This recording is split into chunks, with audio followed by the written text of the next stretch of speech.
তরিকার ভাই, তারা কোন দিন কাউরে খুন করে না, করে না। কথাটা জানাজানি হয়ে যাওয়ার পরে তার ভাইয়েরা ইউসুফকে মেরে ফেলবে এটাই সিদ্ধান্ত নিল। দেখেন রক্তে কি করে।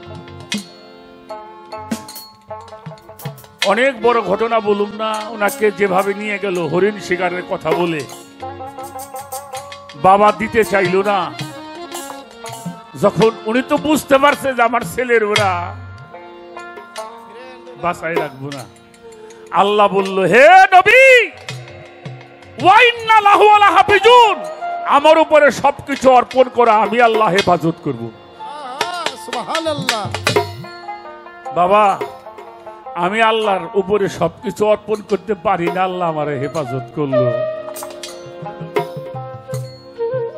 দিয়ে দিলেন। দেখেন ইউসুফ নবীকে কুয়ার মধ্যে ফেলে দিল, তাই নাই?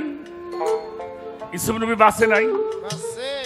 এই জন্য মুরব্বীরা বলতো, রাখে আল্লাহ মারে কে। যদি আল্লাহ রাখে তারা কেউ মারতে পারবে না। বাবা দেখেন সেই ইউসুফ নবীর কারণে ইয়াকুব নবী কানতে কানতে দুইটা চোখ কানা হয়ে গেছিল। বাবার দুইটা চোখ, কারণ আপনার বাবার 100 বছর বয়স, 5 ভাই। বাবা যদি মারা যায়, বাবাকে কান্দে করে আপনি সুন্দর মতো সমাধি করলে এটা ছেলেদের জন্য ভালো। বাবা বাবা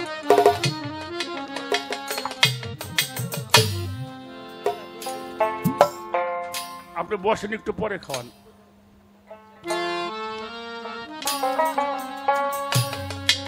এই জন্য তো আমাদের গান নিয়ে মানুষ কথা বলে। দেখেন কোরআনের কথা হচ্ছে, তারপরে আমরা একটু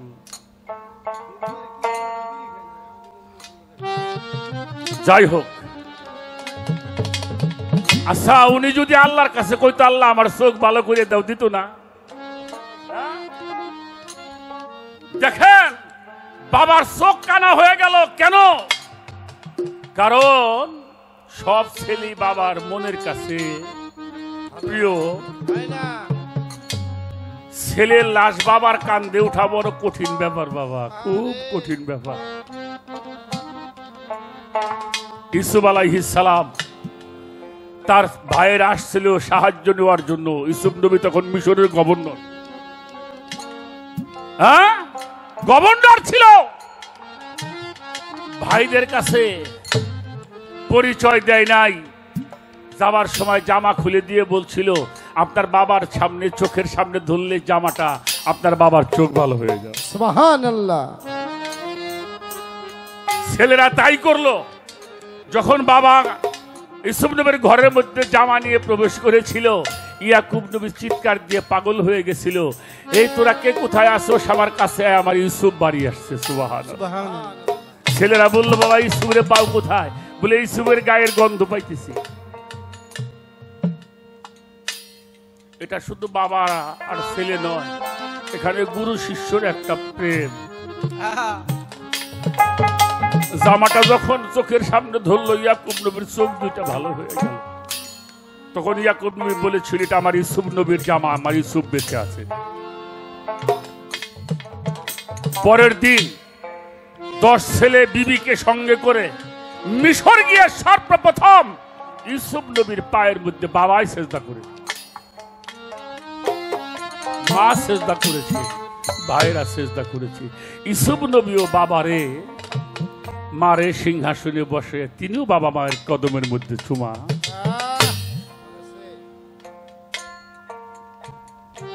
বুখারীর হাদিস তো আমরা কোরআনের পরে মানি নাকি? কোরআনের পরে কি? বুখারী হাদিস। এই বুখারী শরীফ হাদিসের মধ্যে হযরত উমর ইবনুল খাত্তাব রাদিয়াল্লাহু আনহু উনি একটি হাদিস বর্ণনা করেছেন, আল মুমিনু আকরাবু মিনাল কাবা, আল্লাহর ওলিগণ খানায় কাবা হইতে অতি উত্তম। সুবহানাল্লাহ।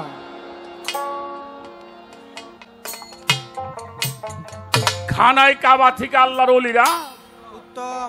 তা কাবায় মানুষ সুমা দেয় না, দেয় না? তাফসিরে রুহুল বায়ান আল্লামা ইসমাইল হাক্কি রাহমাতুল্লাহি আলাই লিখেছেন তাফসিরে রুহুল বায়ান, তার মধ্যে আল্লামা ইসমাইল হোসেন বুরজি লিখেছেন আল ইনসানুল কামিলু আফজালু কাবাইয়াতি ওয়া কাবাইয়াদু আওলাদিল হজরতিল আসওয়াদ। আল্লাহর ওলিগণ খানায় কাবা হইতে অতি উত্তম। কোন ভক্ত যদি তার পীরকে রসুল মানিয়া, মুর্শিদ মানিয়া, নূরে মুজাসসাম মানিয়া ফানাপে শায়ক অবস্থায় যদি হাতের মধ্যে সুমা দেয়, পায়ের মধ্যে সুমা দেয়, আমার আল্লাহ বলছে ওই ওলের স্পর্শে আমি তার জীবনের সব গুনাহগুলি মাফ করি। রাখে এই যে ভারতে একটা মাদ্রাসা আছে, দেওবন্দ মাদ্রাসা। এই দেওবন্দ মাদ্রাসার ফাতোয়া লিখছে, তার নাম হইল মাহমুদ হাসান দেওবন্দি সাহেব। উনি লিখছেন দিনদার পরহেজগার আউলিয়া একরাম মুস্তাকিক কদম মুসিকরণে মুস্তাহাবে একজন মানুষ 5 জনের হাতে কদমের চুমা দিতে পারবে। কদম মানে হইল পাউস, বুসা মানে হইল চুমা দেওয়া। সন্তান তার বাবা মায়ের পায়ের মধ্যে চুমা দিবে। কারা দিব? যারা সন্তান। আপনি এক সময় সন্তান, এখন আপনি বাবা। ছাত্র মাস্টারের হাতে পায়ে চুমা দিবে। দেশের নেককার বাদশা হইলে প্রজাগণ তার পায়ের মধ্যে, হাতের মধ্যে চুমা দিবে। ভক্ত তার পীরের হাতে পায়ের মধ্যে চুমা দিবে।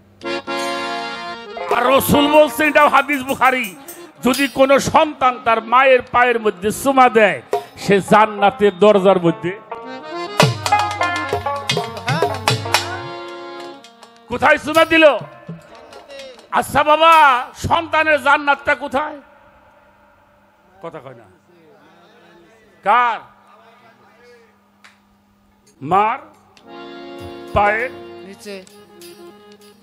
আপনার কাছে একটা প্রশ্ন করি, তাহলে জান্নাতের দাম বেশি না মার পায়ের দাম বেশি? হ্যাঁ, ওখানে যদি সুমা না দিই তাহলে আমি জান্নাত পামু? হ্যাঁ পামু? আমি আপনাকে একটা কথা কয়ে যাই, আল্লাহ সাক্ষী।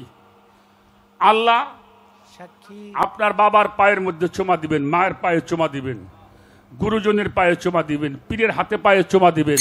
এতে যদি কোনো পাপ হয়, সে পাপের জন্য আমি দায়ী থাকবো।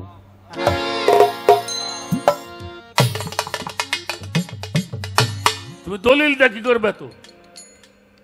এই পাপের ভাগে আমি, পাপের দায়িত্ব আমার। আমরা তো বাবা মায়ের পায়ে চুমা দিব তো, দিব তো ইনশাল্লাহ। যে সন্তান বাবা মায়ের পায়ের মধ্যে চুমা দেওয়া জানে, ও সন্তান কোন পিতা মাতার কষ্ট দেওয়া জানে না। কি বললাম? ভুল কইছি বাবা। এক সময় আমরা স্কুলে গেছি পরীক্ষা দেওয়ার জন্য, বাবা মায়ের পায়ের মধ্যে আমরা চুমা দিয়ে গেছি। গেছেন না? এমন লোক আছেন না? এই যতদিন পর্যন্ত এই আইনটা আমাদের দেশে আসিল, ততদিন পর্যন্ত বাংলাদেশে এটা ভিক্ষা করার জন্য বৃদ্ধ আশ্রম পাওয়া যায় নাই। আর এইটা বেদাত হইছে, বৃদ্ধ আশ্রমের এখন অভাব। গুতের চোটে বুঝবি লালন দিনে দিনে।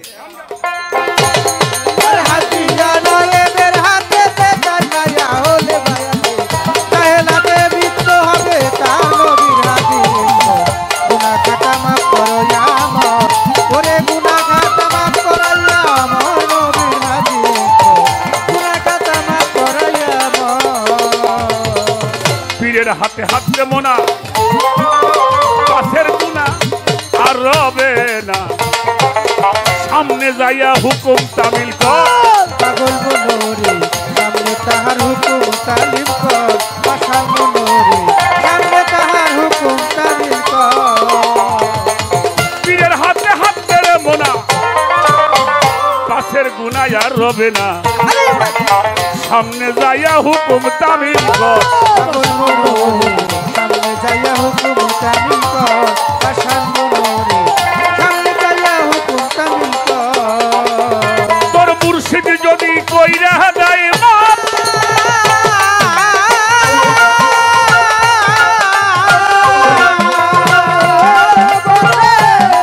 আমার মুবারক শাহ বাবা, আমার ভান্ডারি দুর্গাপুরী, মুর্শিদ যদি কইরা দেয় বাপ থাকবে পাপ থাকিবে না কাল সমনে ডর নবীর হাদিস পর গুনাহ খাতা মাফ করাইয়া মর জগতে গুনাহ খাতা মাফ করাইয়া মর নবীর হাদিস পর গুনাহ খাতা মাফ করাইয়া মর হাতিয়ানা নেবের হাতে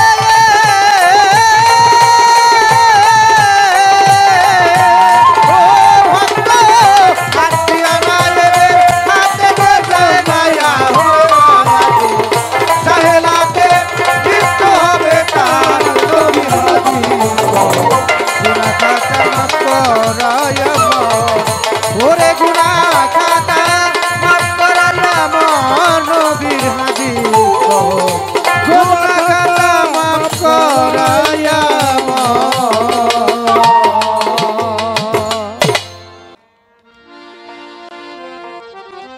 আর একটা গান করে বসে দেখা যাক কথা মনে হয় একটু বেশি বলে ফেলছি মাফ করবেন ইনশাআল্লাহ যদি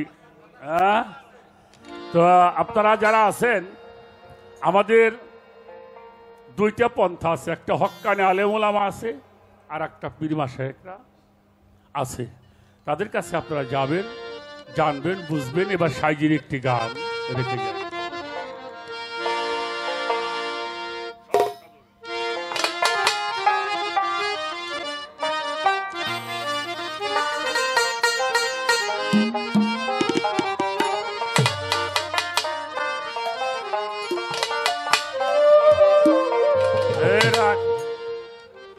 আমার মায়ের একটা কথা কই মা কিয়ামত পর্যন্ত ভক্তরা প্রশ্ন করবি গুরুরে আমরা যারা আছি কিয়ামত পর্যন্ত প্রশ্ন করবি গুরুরে আর গুরু একটা কথা কয়ে দিছে লালন শাবকের সেই কথাটা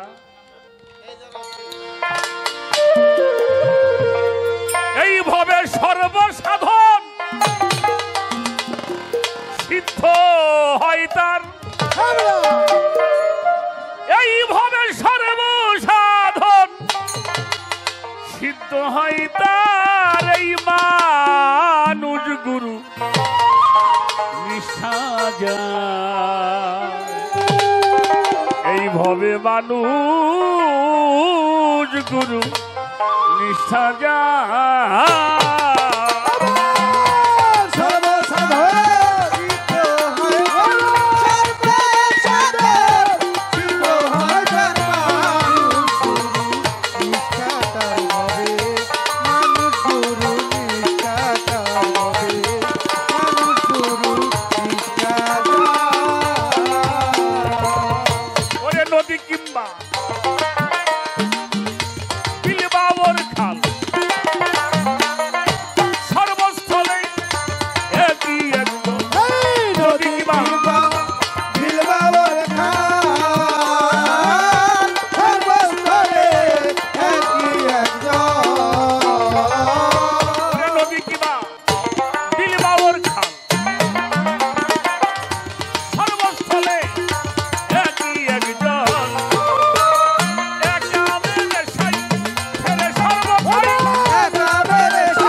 কোরআন শরীফ দেখবেন আগেকার নবী যারা ছিল তাদের উম্মতকে বলা হতো হাওয়ারি ঈসা নবীর উম্মতকে বলা হতো হাওয়ারি আর আমার নবীর উম্মতকে বলা হতো সাহাবা কি নবীর কি সাহাবা আর এই জামানায় পীর মুর্শিদের হয় ভক্ত এই সাহাবা ভক্ত হাওয়ারি এক জিনিস যারা গুরু ভিন্ন কোনো কিছুই বোঝে না এই জন্য সাইজি বলে সর্বসাধন সিদ্ধ হয় ওরে সর্বসাধন সিদ্ধ হয় যার মানুষ গুরু নিষ্ঠাতার হবে মানুষ গুরু নিষ্ঠাতার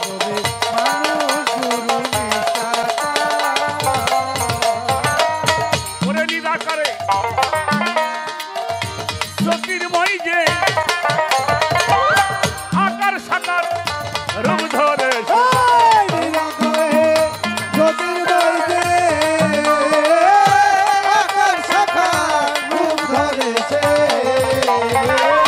নিরাকারে জ্যোতির্ময় যে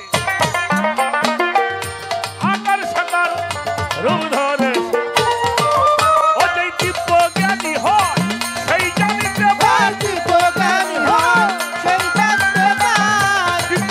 হয় সে জানতে পায় কলির যুগে মানুষ অবতার মানুষ গুরু নিষ্ঠা যার ভবে মানুষ গুরু নিষ্ঠা যার সর্বসাধন সিদ্ধ ওরে সর্বসাধন সিদ্ধ হয় যার মানুষ গুরু নিষ্ঠাতার হবে মানুষ গুরু নিষ্ঠাতার বহু তর্ক দিন বয়ে যায় বিশ্বাসে ধন নিকটে পায় বহু তর্কে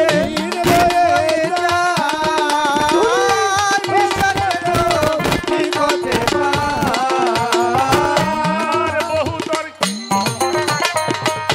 দিন বয়ে যায় মুবারক শাহ বাবা বিশ্বাসে ধন নিকটে পায় সিরাজ সাইজেকে বলে লালনকে সিরাজ সাইজেকে বলে লালনকে কুতর্কের দোকান করিস নে আর মানুষ গুরু নিষ্ঠা যার ভবে মানুষ গুরু নিষ্ঠা যার সর্বসাধন সিদ্ধ হয় ওরে সর্বসাধন সিদ্ধ হয় যার মানুষ গুরু নিষ্ঠাতার হবে মানুষ গুরু নিষ্ঠাতার হবে মানুষ গুরু নিষ্ঠাতার বহু তর্কে দিন বয়ে যায় বিশ্বাসে ধন নিকটে পায় বহু তর্কে হয়ে যায় বিশ্বাসে তো নিকটে পায় আর বহু তর্কে দিন বয়ে যায় বিশ্বাসে ধন নিকটে পায় সিরাজ সাইজেকে বলে লালনকে সিরাজ সাইজেকে বলে লালনকে সিরাজ সাইজেকে বলে লালনকে কুতর্কের দোকান করিস নে আর মানুষ গুরু নিষ্ঠা যার ভবে মানুষ গুরু নিষ্ঠা যার সর্বসাধন সিদ্ধ হয় ওরে সর্বসাধন সিদ্ধ হয় যার মানুষ গুরু নিষ্ঠাতার হবে মানুষ গুরু নিষ্ঠাতার হবে মানুষ গুরু নিষ্ঠাতার এইভাবে সর্বসাধন সিদ্ধ হয় তার এইভাবে সর্বসাধন সিদ্ধ হয় তার আমার মুবারক সার চরণ নিষ্ঠা যার আমার রফিক সার চরণ নিষ্ঠা যার আমার ভান্ডারীর চরণ নিষ্ঠা যার আমার সবদুল চান্দের চরণ নিষ্ঠা যার